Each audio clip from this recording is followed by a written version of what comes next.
সম্মানিত দর্শকবৃন্দ এবং আমার প্রাণপ্রিয় শিক্ষার্থীবৃন্দ, আমি সবাইকে জানাচ্ছি উষ্ণ অভ্যর্থনা। সবাইকে আমাদের আরিফ একাডেমিতে স্বাগতম।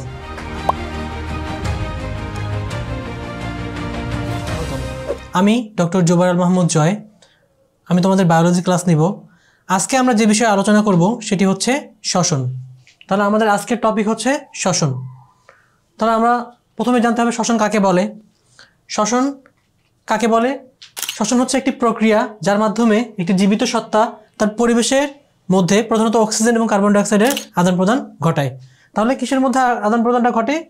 আদান প্রদান ঘটে হচ্ছে অক্সিজেন এবং কার্বন ডাইঅক্সাইড। তাহলে এই দুটি গ্যাস তাদের পরিবেশের মাধ্যমে জীবিত সত্তার দ্বারা আদান প্রদানটা ঘটে। জীবিত সত্তা হতে পারে মানুষ, হতে পারে ক্ষুদ্র অন্য কোনো প্রাণী। সো এটাই রেসপিরেশন বা শ্বসন।